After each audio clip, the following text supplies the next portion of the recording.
Good evening and welcome to Tucker Carlson tonight. There's a lot of reaction from both the left and the right to Donald Trump's speech last night before Congress. At least one Democrat melted down on Twitter, even claiming Hitler must have written the speech. We'll talk to him in a minute. Also, former Dirty Jobs host Mike Rowe has a new plan to fix America's employment crisis. He shared that plan with Congress and the president.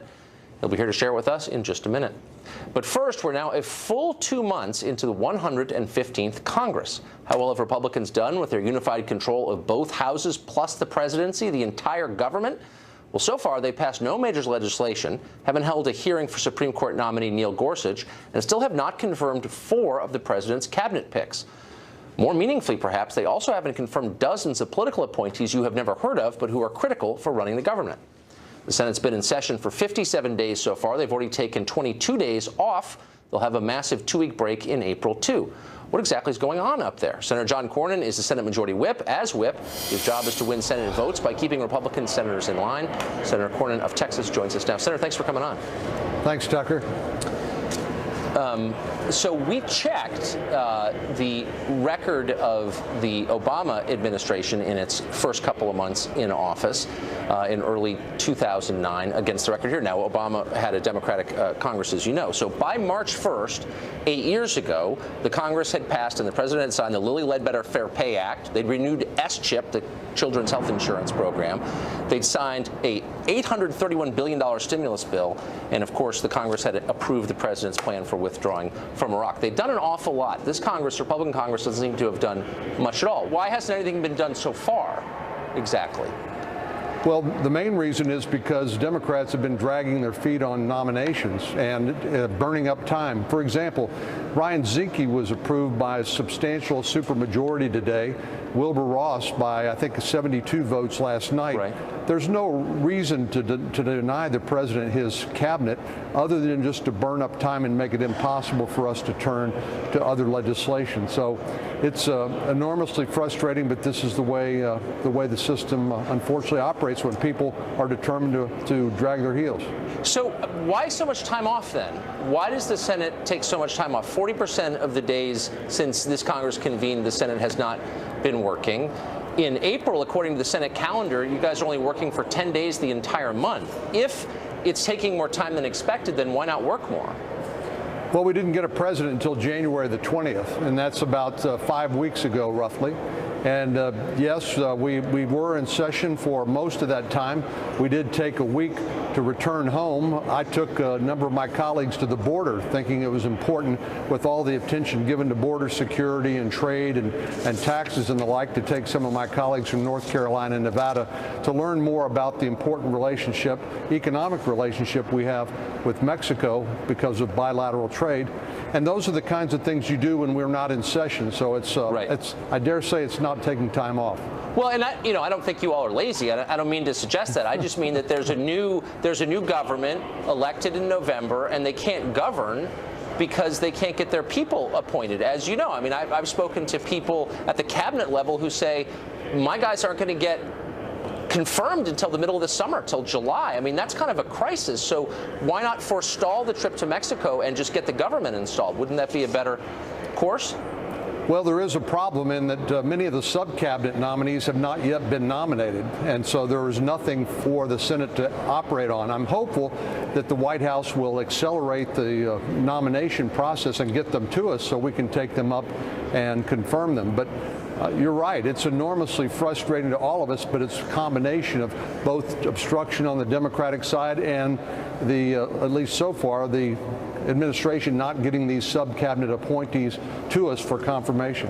But, I mean, you all could just drop the hammer on the Democrats and do it, couldn't you? Well, we can't make the White House nominate sub-cabinet nominees. We can grind through the cabinet-level nominees, and we literally have been doing it. Under the Senate rules, we can get to about 3 a week when they are obstructing as they are now. And again, this is part of their relitigation, I guess, of their loss on November the 8th. They simply have not gotten beyond the denial and now anger. Sooner or later, I think they're going to have to reconcile themselves to the fact that they lost to the election, and then try to be productive. Well, I mean, I'm no PhD in Senate order, but you could force this stuff. You could just do it. You have the votes, don't you? Don't Republicans have the votes to do whatever they want, essentially, short of a Supreme Court nomination? Well, on confirmations, you're right, it takes 51 votes now instead of the 60, thanks to Harry Reid. But it did not affect the process by which it takes us aggravatingly long time in order to confirm nominees. So the most we've been able to do, given Democratic obstruction, is 3 a week. And that's one reason for the slow pace. It's just no excuse for it, but that's unfortunately the process. So, it does seem from an outsider's perspective like maybe there's an ideological component here. I know that a lot of Republicans in Washington don't agree with some of the president's priorities. And if you look at the bills, and we took a check of this, that are languishing in committee, I just wonder if any of these will ever get out. So Kate's law, the famous Kate Steinle law that would set mandatory minimums for illegal immigrants reentering the country, is sitting in a committee. The bill that would revoke any chance of becoming a citizen for U.S. nationals engaged in terrorism. You could kind of go down the list. A bill that would prevent refugees from being settled in states if the governor opposes it. Do Republicans in leadership support those efforts, do you think? Well, I think by and large we are supportive of the administration's positions, but the bills that you mentioned, of course, died at the end of the Obama administration, had to be refiled, and so they have to go through the committee process. Part of why the Judiciary Committee is delayed now is because we're working and anticipating the confirmation of Judge Gorsuch to the Supreme Court. Other committees are working primarily on the Obamacare repeal and replace, which will take place in the coming few weeks.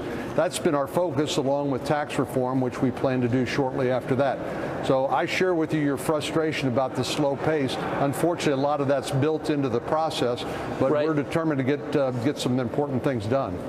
So, reassure Republicans who voted for Trump that none of this is being slow-walked. I know a lot of people who work on Capitol Hill who are Republicans who did not vote for Donald Trump. They voted for Hillary Clinton. Some of them are in your office, by the way. Are you sure that your staff, it's true, are you sure that your staff and the staff of other leaders on the Republican side in the Senate and the House are really supportive of this agenda? We are fully supportive of President Trump and his agenda, and we're trying to do our best to help him. He's new to governing, and we all understand that. That's one reason he got elected, because people thought he would bring change to the way Washington operates, and he already has. So we fully support the president's agenda, and we're working with him. Had lunch over at the White House today with the Speaker, the Majority Leader of both houses, trying to figure out how to advance the president's agenda and get it accomplished. And we are on that path as I speak. Well, part of his agenda is building a wall. He campaigned on it. Your state voted for him in part because of that. And then you were quoted the other day saying you're not for a wall and the people of Texas are not for a wall. What gives you that impression, considering I think you won your state 9 points, something like that, pretty definitive win, running on the wall? Why would you think your voters would not be for that? Well, the Texas border, and one reason I took my colleagues to Texas was to show them this 1,200-mile border, some of which has 3,500-foot cliffs in the Big Bend area where no wall is really necessary. There are other areas where infrastructure is important, barriers, if you say, so to speak, but it's really a combination of personnel, technology, and infrastructure. We're working right now with the Department of Homeland Security to come up with a plan to actually implement the president's goal of securing the border. It's long overdue, and I fully support that. We intend to try to make that happen. But he said, not to be a stickler on semantics, but he said, I want a wall. I want a big, beautiful wall. That was from the first day of his campaign until last. I want a wall. So why would you think that voters in your state, exempting like the cliffs, but for the rest of the border, why wouldn't they want a wall too? Didn't they vote for that? I don't think I think they voted for border security. How we accomplish that, I think they expect us to use our best judgment to try to accomplish. It's really just a matter of political will. We know how to do it. The problem has been we haven't had a president who actually believed in border security. We do now, and we're fully trying to support and implement that effort together with interior enforcement, which represents people who come in and overstay, represent 40% of illegal immigration, and we don't do nearly enough to discourage that. Right. So, no, for sure. So you think your voters, with the president, when they voted for Trump, they weren't voting for the wall he promised. They're voting for Republican senators to figure out how to secure the border, but they didn't really mean a wall when they voted for a guy who promised a wall? They expect us to use our best judgment and our experience to accomplish that goal, I think. And a wall, I have to tell you, Tucker, is not going to stop illegal immigration if you don't have the personnel on the ground to catch them, if you don't have the technology, the eyes in the sky in order to detect them, so Border Patrol can actually get there in time. There are places where a physical barrier is entirely appropriate, and we ought to be putting them there, but we ought to come up with the right combination that allows us to accomplish the goal efficiently and effectively without wasting taxpayer dollar. That's been my goal. Okay. Senator Cornyn, thanks for joining us. I appreciate it. Thanks, Tucker.